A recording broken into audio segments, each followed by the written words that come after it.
Bien-aimés enfants de Dieu, nous voilà encore à la charge pour vous apporter la parole de Dieu, la parole du Seigneur Jésus, qui est l'évangile éternel.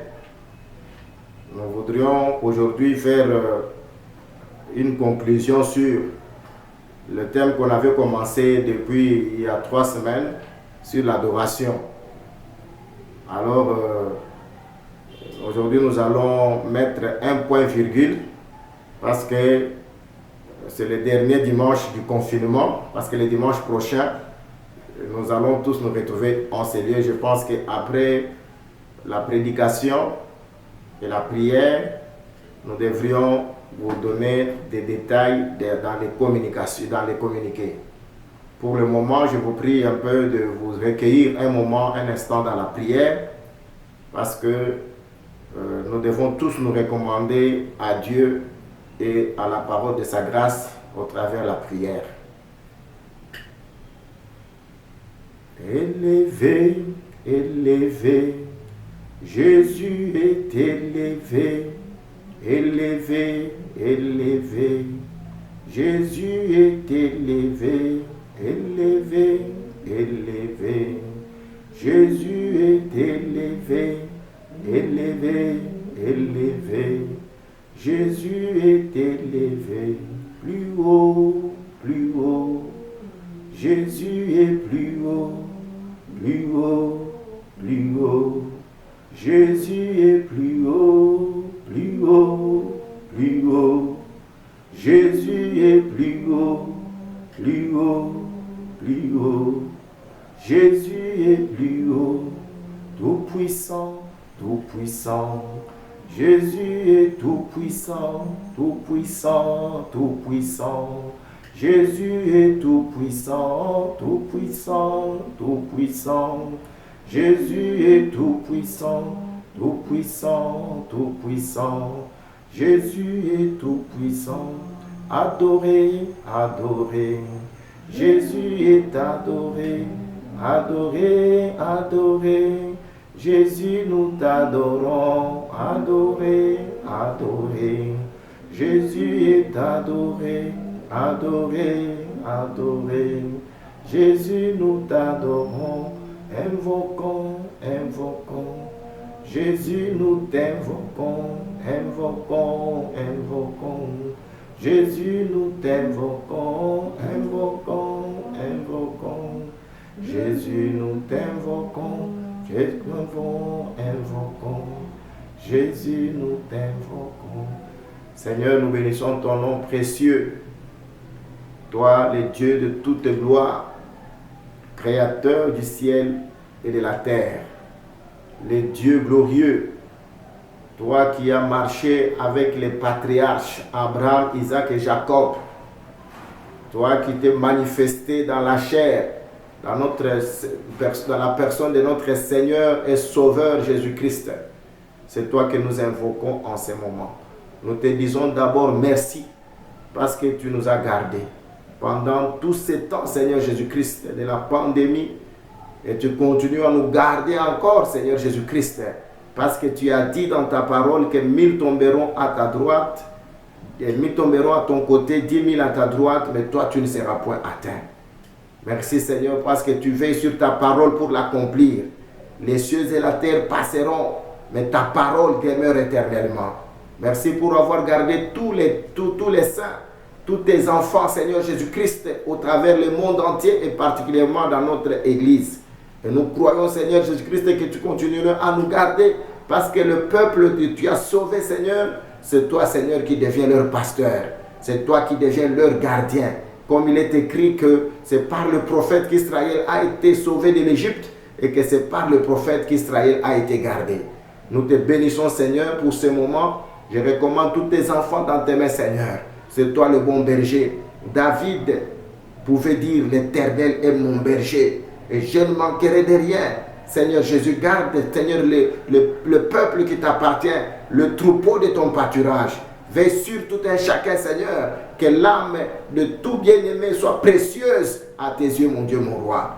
Je te confie, Seigneur, l'assemblée de Lukandu. Je te confie tous les saints, toutes les familles, Seigneur Jésus-Christ, qui adorent avec nous. Et tous ceux qui nous écoutent, Seigneur, par cette prédication. Veille, Seigneur, sur tout un chacun. Que cette parole puisse porter une onction vivante, qui puisse oindre les familles, oindre tes enfants, bénir leurs affaires, bénir leurs projets, et sois le Dieu qui répand la joie, qui répand, Seigneur Jésus-Christ, ô Dieu, le salut au travers de la prédication de ce matin. Je confie, Seigneur Jésus-Christ, ces moments dans tes mains et à la parole de ta grâce. Je bannis les œuvres des ténèbres, la puissance du diable, les envoûtements, toute puissance qui vient pour déstabiliser les familles, déstabiliser la santé, pour apporter les malheurs, apporter l'opprobre dans la vie de tes enfants. Je les chasse au nom puissant de Jésus et je proclame la victoire par le sang de Jésus-Christ dans la vie de tout bien-aimé qui écoute cette parole. Merci tendre Père, merci Père Céleste pour ce moment de victoire, pour ce moment de réjouissance que tu nous offres par Jésus-Christ. Nous avons ainsi prié. Amen. Ok, que Dieu vous bénisse encore une fois de plus, bien-aimés.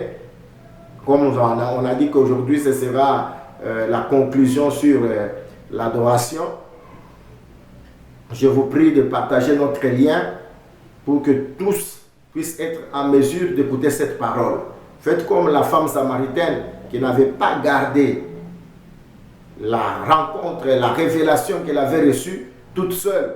Mais elle est allée le dire à tout son peuple, de telle sorte que tout le village était sorti pour venir écouter le Seigneur. Et vous savez que c'est là où le Seigneur avait révélé réellement la pensée de l'adoration. Merci, que Dieu vous bénisse. Veuillez partager notre lien. Faites en sorte qu'il soit connu d'un plus grand nombre. Ce matin, nous allons lire quelque chose dans le livre du prophète Sophonie. Nous sommes au chapitre 3. Sophonie, c'est dans l'Ancienne Alliance. Chapitre 3, nous lisons du 9e verset et nous descendrons un tout petit peu. On peut lire jusqu'au 12e verset pour gagner du temps. Mais nous conseillons toujours à tous nos bien-aimés de pouvoir lire tout le contexte, tout le chapitre, parce que les interprétations particulières proviennent de textes qui sont interprétés en dehors de leur contexte. Et ça devient totalement des prétextes. C'est ça l'interprétation particulière. Nous lisons Sophonie, chapitre 3, du 9e au 12e verset. Alors je donnerai au peuple des lèvres pures, afin qu'ils invoquent tous le nom de l'Éternel, pour le servir d'un commun accord. D'au-delà des fleuves de l'Éthiopie, mes adorateurs, mes dispersés, m'apporteront des offrandes. En ces jours-là, tu n'auras plus à rougir de toutes tes actions par lesquelles tu as péché contre moi. Car alors j'ôterai du milieu de toi ceux qui triomphaient avec arrogance, et tu ne t'enorgueilliras plus sur ma montagne sainte. Je laisserai au milieu de toi un peuple humble et petit, qui trouvera son refuge dans le nom de l'Éternel. Que Dieu bénisse la lecture de cette écriture, de ces saintes écritures. Nous croyons que la bénédiction, c'est l'explication. Parce que quand il y a l'explication, les voiles tombent et nous pouvons contempler la face de la gloire qui est sur la face du Christ. Dieu dit ceci: je donnerai au peuple des lèvres pures, afin qu'ils invoquent tous le nom de l'Éternel. Donc nous comprenons ici que avoir des lèvres pures, c'est un don de la part de l'Éternel. Car dans Ésaïe chapitre 6, quand Ésaïe avait vu la gloire de Dieu qui remplissait le temple, il s'est écrié: moi qui suis un homme, je vais mourir parce que j'ai vu la face de Dieu. La Bible dit: Dieu avait pris une braise qui était ardente retiré de l'autel, il avait touché ses lèvres pour dire tes péchés te sont pardonnés. Nous connaissons tous la valeur qui se trouve dans les lèvres, dans la langue, dans la bouche. Parce que c'est par la bouche que proclamer que nous bénissons l'Éternel. C'est par la bouche aussi que les gens se maudissent. Alors nous comprenons que quelqu'un qui peut s'approcher de Dieu, il faut qu'il puisse avoir des lèvres pures. Des lèvres pures, ce sont des lèvres qui sont purifiées, qui sont délivrées du mensonge, délivrées de l'ignorance, délivrées de l'incrédulité. Ce sont des lèvres qui confessent le nom de l'Éternel. Alors c'est pourquoi l'adoration, comme on l'avait dit dans Hébreux chapitre 13, c'est le fruit des lèvres qui confessent le nom de l'Éternel. C'est par là que nous comprenons, bien aimés, Dieu annonce au peuple. Il ne parle pas du peuple, mais il parle des peuples. C'est ainsi que nous comprenons que c'est une prophétie qui s'accomplit dans des temps cycliques pour dire elle regarde Israël en tant que peuple de Dieu terrestre, mais ici nous devons la contextualiser dans le temps de l'Église, parce qu'aujourd'hui l'Église est composée des nations, d'un peuple issu des nations de la terre, après le rejet d'Israël pour avoir crucifié le Seigneur Jésus, pour avoir abandonné le plan de Dieu. Israël est mis de côté et Dieu a jeté les regards vers les nations. Vous savez que autrefois, nous, on n'avait pas part aux promesses de Dieu, on n'avait pas part au culte, on n'avait pas part à l'héritage, même pas le droit de citer. Mais grâce soit rendue à Dieu à cause de Jésus-Christ qui est mort, que Israël a rejeté. Parce qu'il est écrit que la pierre qu'ont rejeté les bâtisseurs, elle est devenue la principale de l'angle. Et aujourd'hui, les bâtisseurs, c'était Israël avec ses sacrificateurs, avec ses chefs. Ils ont rejeté le Seigneur de gloire, ils l'ont crucifié. C'est pourquoi la Bible dit à ceux qui l'ont reçu, il leur a donné le pouvoir de devenir enfants de Dieu.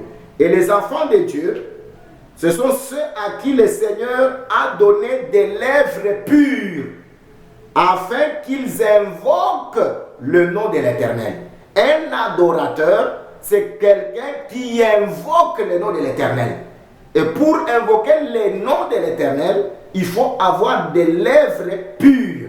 Et le Seigneur dit que c'est un don qu'il octroyera, qu'il donnera. Si vous pouvez permettre cette tautologie, il va donner, il va répandre au peuple, il va purifier les lèvres du peuple afin que ce peuple puisse invoquer le nom de l'Éternel. Nous comprenons ici que quelqu'un ne peut pas invoquer le nom de l'Éternel parce que c'est un nom saint, c'est un nom pur. Tu ne peux pas l'invoquer avec la vie du péché. Tu ne peux pas l'invoquer avec le mensonge. Tu ne peux pas l'invoquer avec l'impureté. Le nom de l'Éternel, on l'invoque avec des lèvres pures. C'est pourquoi le Seigneur dit, je donnerai au peuple au pluriel, ce qui insinue bien sûr aussi le temps des nations, ce qui insinue le temps de l'Église. Dieu va donner les lèvres pures.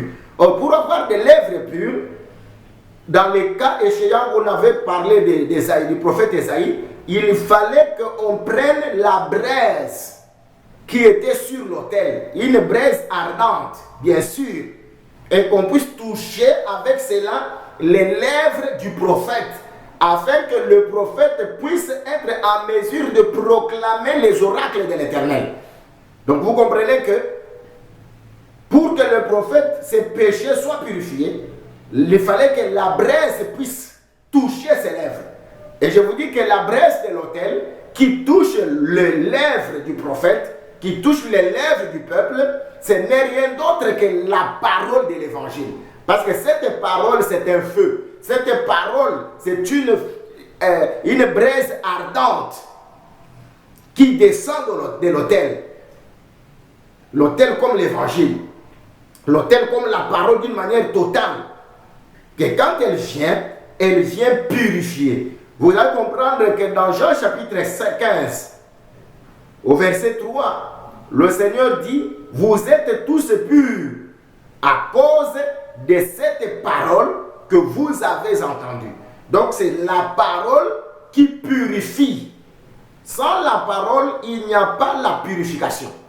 Que gloire soit rendue à Dieu.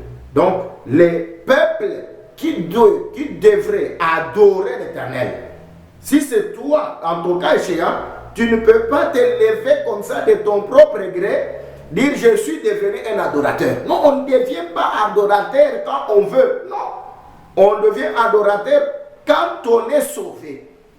On devient adorateur quand on a reçu la grâce de Dieu. Quand Dieu t'a touché, quand Dieu est venu vers toi, quand Dieu t'a révélé. C'est de la même manière qu'Abraham n'est pas devenu adorateur de son propre gré. C'est pourquoi aujourd'hui, il y a beaucoup de désordre dans le culte, parce qu'aujourd'hui les gens viennent, ils n'ont pas été en contact avec le Seigneur, ils n'ont pas reçu l'appel de Dieu. Dieu ne leur a rien dit.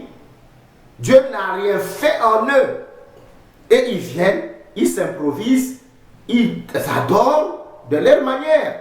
Vous savez que dans ce qui concerne l'adoration, dans Jean chapitre 4, vous allez comprendre que dans la causerie du Seigneur Jésus avec la femme samaritaine, on devrait noter des choses très importantes. La femme samaritaine vint pour puiser de l'eau au puits de Jacob. Vous voyez, c'est le puits de Jacob. Et cette femme reconnaît que Jacob était son père. Tout cela, ça ne dit encore rien. Jésus était assis au bord du puits. C'était environ à midi, parce qu'on dit la 6e heure, donc c'est l'heure du milieu, parce que le jour a 12 heures. Gloire soit rendue à Dieu.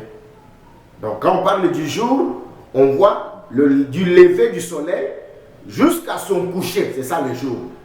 Tel que Genèse l'avait dit, Dieu appela la lumière jour et il appela les ténèbres nuit.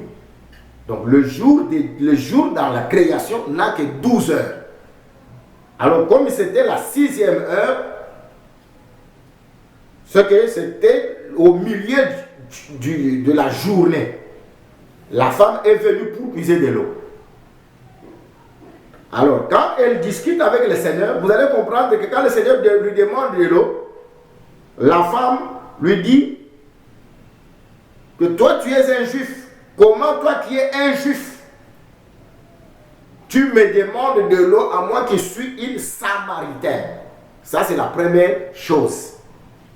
La femme a trouvé que Jésus était un homme, un juif. Et le Seigneur lui dit, si tu connaissais les dons de Dieu, celui qui te dit donne-moi à boire, c'est toi qui m'aurais demandé de l'eau et je t'aurais donné de l'eau vive. Et la femme a dit, tu n'as rien à puiser. Elle croyait que l'eau que Jésus devait lui donner proviendrait du puits de Jacob. Or Jésus avait une autre eau qui était différente de l'eau qui était dans le puits de Jacob. C'est là la chose très importante.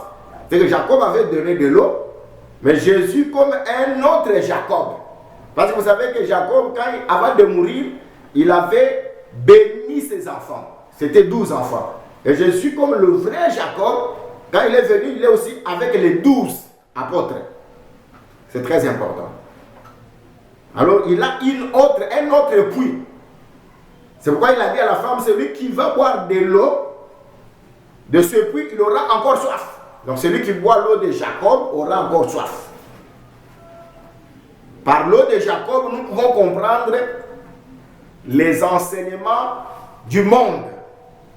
Dans un aspect, la coutume, la tradition. On peut même y ajouter la loi mosaïque. Donc tout ça, ce n'est que des choses terrestres, des enseignements terrestres, des pensées terrestres. Donc Dieu, on ne peut pas l'adorer dans la pensée terrestre. Dieu, on ne peut pas s'approcher de lui dans la conception humaine.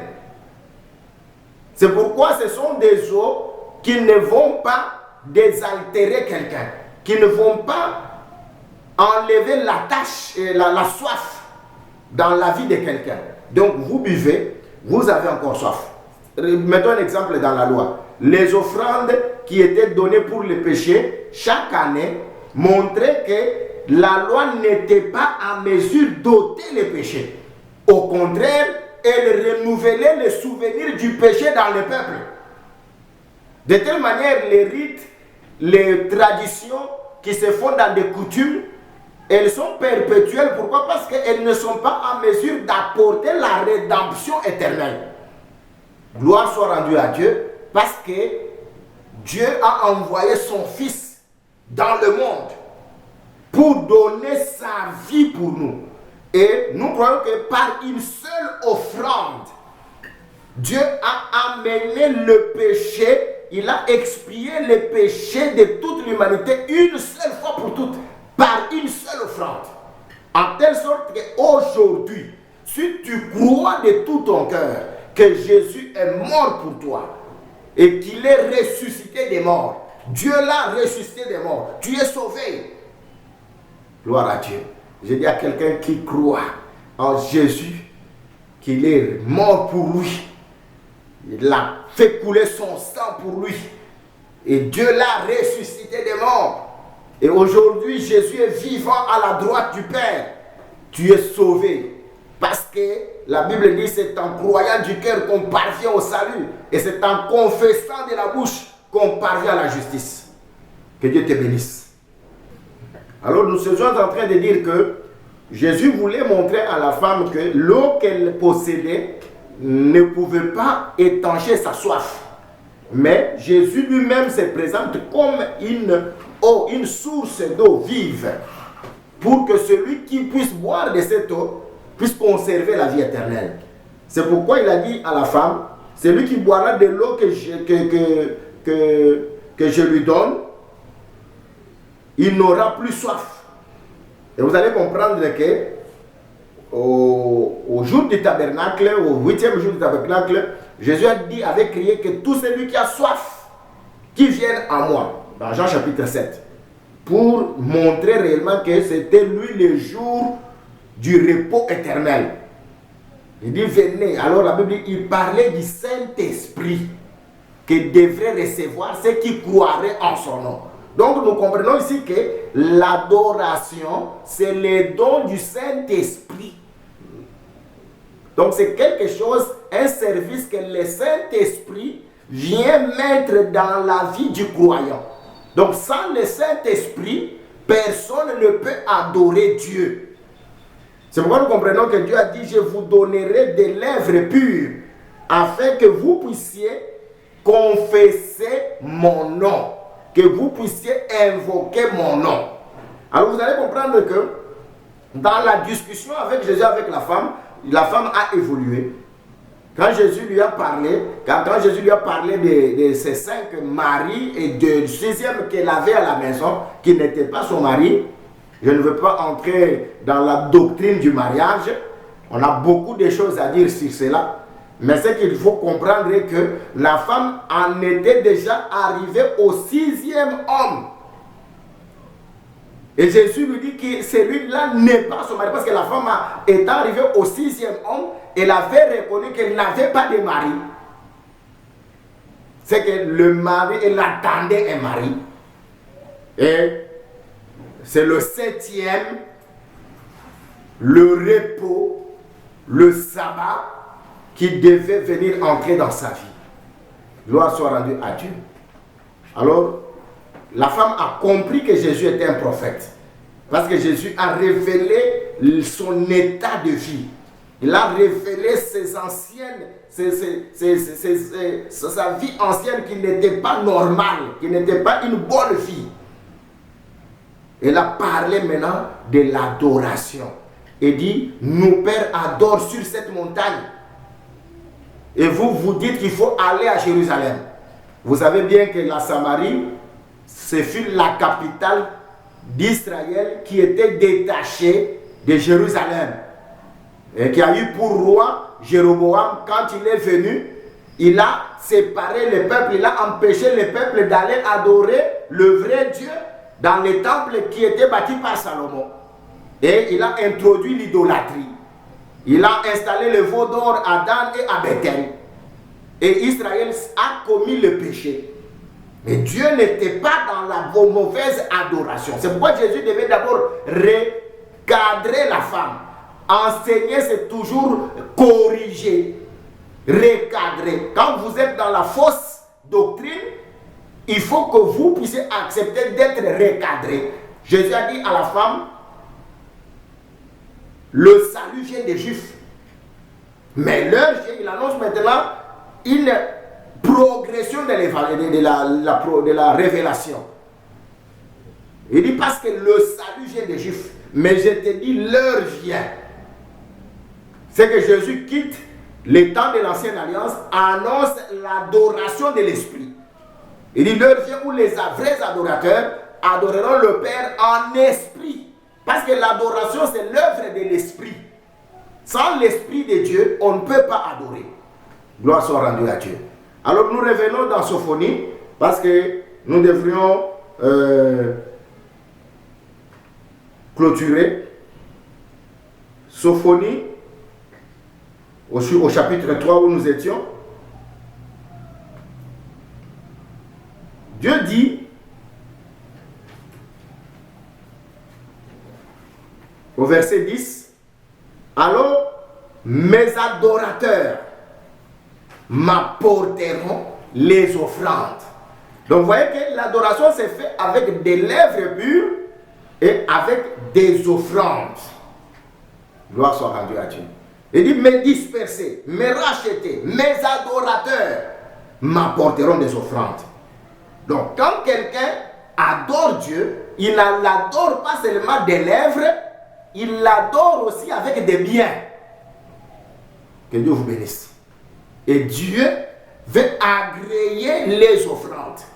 Vous savez que quand l'adoration a commencé, même au temps de Caïn et d'Abel, ces deux se sont approchés de Dieu pour l'adorer, pour l'invoquer avec des offrandes. Et le Dieu de la Bible, c'est aussi le Dieu des offrandes. C'est ainsi un enfant de Dieu qui est sauvé, dont les lèvres ont été purifiées, il doit apporter à Dieu des offrandes pures. Quand le cœur, les lèvres sont purifiées, l'offrande devient aussi pure. L'offrande devient aussi pure. Et Dieu agrée cela. Donc on adore Dieu avec des lèvres pures et avec des offrandes pures. C'est pourquoi nous voudrons dire à tout enfant de Dieu qui nous écoute, qui est né de nouveau, parce qu'on ne parle pas n'importe qui. Nous avons bien dit que celui qui peut adorer Dieu, c'est celui qui est délivré par Dieu, celui qui est sauvé par Dieu, celui dont Dieu a fait le don d'invoquer son nom. Invoquer le nom de l'Éternel, c'est un nom de la part de Dieu. Ce n'est pas donné à tout le monde. Que tu dois savoir que dans l'adoration, il y a une partie spirituelle et une partie matérielle. Parce que l'homme est fait des deux aussi. Tu es fait du spirituel et du matériel. C'est pourquoi il faut que tu puisses être en équilibre. Si tu adores spirituellement, tu es béni spirituellement, il faut aussi adorer avec le matériel pour aussi être béni matériellement. Les deux doivent marcher ensemble. La vie éternelle, c'est cela. Dieu veut te bénir spirituellement et matériellement. Il y a beaucoup de gens qui aiment bien être bénis spirituellement, c'est bien. Gloire soit rendue à Dieu. Mais aussi, il faut avoir le matériel qui t'accompagne parce que cette parole, cette bénédiction doit aussi avoir un support matériel. L'œuvre de Dieu n'est pas seulement spirituelle. Oui, je crois que le spirituel compte pour beaucoup, ce qui n'est pas mauvais. Mais pour que tu sois en équilibre, il faut que les matériels aussi puissent t'accompagner. Et quand tu sers Dieu avec le matériel, il te bénit aussi matériellement. Et Dieu aime cela. C'est pourquoi nous avons dit que dans une église locale, un enfant de Dieu doit savoir soutenir l'œuvre de Dieu. Pas seulement avec ses dons spirituels, mais il doit aussi le soutenir avec ses dons matériels. Avec sa dîme, avec ses offrandes, avec sa libéralité, avec sa bienfaisance, avec son hospitalité, avec ses aumônes. Tu dois savoir venir en aide à ceux qui souffrent, aux orphelins, aux veuves, à ceux qui sont en détresse. Parce que la vraie religion, comme le dit le frère Jacques, c'est celle qui s'occupe et qui s'intéresse aux pauvres, qui s'intéresse aux orphelins, qui s'intéresse aux veuves. Et nous devrons faire en sorte que notre église puisse avoir des biens pour prendre soin de ceux qui sont démunis, pour visiter ceux qui sont en prison. Parce que le Seigneur a dit dans Matthieu 25, j'étais en prison et tu n'étais pas venu me voir. J'étais malade, tu n'étais pas venu me voir. Voilà, le Seigneur s'identifie à ceux qui sont faibles. Il s'identifie à ceux qui sont démunis, qui sont misérables. Et la bonne religion consiste à s'occuper de cela. Parce que quand tu t'occupes des pauvres, des malades, des prisonniers, tu t'occupes du Seigneur d'une manière indirecte. Que gloire soit rendue à Dieu. Voilà ce que nous devrions connaître dans ce qui c'est que l'adoration. Et quand nous allons adorer le Seigneur de cette manière-là, nos vies sont sauvées et nos actes aussi contribuent à la gloire du Seigneur. Là, le Dieu du ciel va prendre plaisir en notre adoration. Et quand Dieu prend plaisir en un homme, il va disposer en sa faveur même ses ennemis. Je te dis que si tu es en communion avec Dieu, même tes ennemis ne pourront rien faire contre toi. Même les sorciers qui vont s'unir, ils vont coaliser, ils vont se liguer contre toi. Il ne triomphera pas de toi parce que toi tu es en communion avec le Seigneur. Laisse que ce matin, Dieu puisse te toucher, que tu sois en communion avec lui par la vraie adoration. Fais de ta vie une adoration. Fais de tes biens un service à rendre à Dieu pour que le Seigneur puisse se réjouir de toi et qu'il te bénisse. Que Dieu du ciel te bénisse. Nous prions encore. Kolo Yesue Yonde Nzambe Sunga Bomo Inanga Yolibanga Nanga Kolo Yesue Yonde Nzambe Sunga Bomo Inanga Yonde Libanga Nanga Kolo Yesue Yozali Nzambe Sunga Bomo Inanga Yonde Makasi Nanga Kolo Yesue Yonde Nzambe Sunga Bomo Inanga Yonde Libanga Nanga Sunga Etamboli Nanga Sunga Kondimba Nanga Sunga Elikia Nanga Yozali Nzambe Nanga Kolo Yesue Yonde Nzambe Sunga Bomo Inanga Yonde Libanga Nanga. Seigneur, nous bénissons ton nom parce que tu nous as soutenus jusqu'à ce moment. Tu nous as bénis avec la parole de l'évangile. Tu nous as fortifiés. Laisse que ton nom soit loué à jamais. Laisse que ton nom soit glorifié. Parce que tu nous as fait ce don de te connaître. Tu as purifié nos lèvres. Et tu as mis dans nos mains des offrandes pures.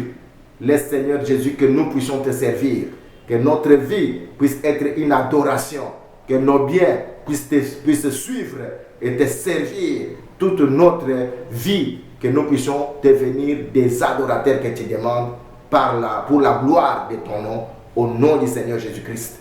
J'ai ainsi prié. Amen. Gloire à Dieu dans les lieux très hauts. Maintenant, bien-aimés enfants de Dieu, comme nous l'avons dit dans l'introduction, le dimanche prochain, ce sera le 16. Nous allons commencer le culte ici, à Lukando 65. Croisement à Sosa, Lukando, référence à Rebayaka, terrain à Sosa. À partir de 8h30, nous aurons un grand culte, un très grand culte d'action de grâce, de remerciement, de témoignage, de louange et de prière pour la gloire de Dieu, de ce Dieu grand et redoutable, de ce Dieu miséricordieux, plein de bonté. Nous devons vraiment louer le Seigneur parce que quand nous regardons comment cette pandémie a fait des ravages dans le monde entier et comment les scientifiques prévoyaient l'hécatombe dans notre région, mais nous avons vu que Dieu a fait beaucoup pour nous. Tu ne dois pas manquer ma soeur, tu ne dois pas manquer mon frère, tu dois être là. Un très grand culte qui commence à 8h30. La fin nous sera donnée sur place. Parce que je ne peux pas déterminer quand est-ce que la fin va arriver. 8h30, nous serons là pour louer le Seigneur. J'ai une soeur qui m'a dit, papa, l'ité à la mouké parce que Makamboko ça les ébélés, il faut tout louer Zambé, tout comme ça Zambé. Et j'ai beaucoup aimé cela. Ndenge bandeko bazo kane la culte wana. Vraiment, toya pona ko kumi sans Zambé. Toya pona ko sanzo la Nzambe oya sali biso makamwa minene. Venez nombreux, invitez aussi des gens. C'est un grand culte, la parole de Dieu sera là, comme les bien-aimés ont demandé, mais nous aurons beaucoup de temps pour les témoignages, nous aurons beaucoup de temps pour louer Dieu, nous aurons beaucoup de temps pour prier, nous aurons beaucoup de temps pour rendre des actions de grâce au Seigneur notre Dieu, pour accomplir nos vœux que nous avons faits dans la grande assemblée. Merci, que Dieu vous bénisse abondamment. Tous ceux qui ont marché avec Dieu, qui ont pris le soutien, qui ont soutenu l'Église pendant le temps de confinement, nous n'avons pas été couverts de honte. Que le Seigneur vous bénisse abondamment. Et nous avons compris que nous ne travaillons pas en vain. Et nous continuons à vous soutenir et aller de l'avant. Et cette fois-ci, comme nous allons retourner, que les choses changent radicalement. Que nous puissions aller jusque dans les cimes des montagnes avec la grâce de Dieu qui est au milieu de nous. Et je crois que Dieu fera de plus grandes choses avec nous. Nous demandons à tous les comités de gestion, c'est-à-dire les chefs des départements, des mamans, des jeunes, des papas, des chantres, demandons à tous les hommes de Dieu qui travaillent dans les départements, protocoles. Nous aurons une grande réunion de préparation le lundi, c'est lundi ici, à partir, donc demain lundi, à partir de 17h. Nous allons permettre à ceux qui partent au travail de partir et de nous retrouver ici, au lieu de l'église. Nous aurons 1 heure seulement parce que nous allons parler sur le culte de dimanche. Comment le préparer. Ne manquez pas cela. Ça sera très important. Quand tu es serviteur de Dieu, dirigeant, président d'un département de l'église, ne manque pas. Réponds à cette invitation pour la gloire du Seigneur Jésus. Que la paix du Christ, qui dépasse toute intelligence, puisse vous être accordée. Au nom du Seigneur Jésus, nous avons prié ainsi. Amen.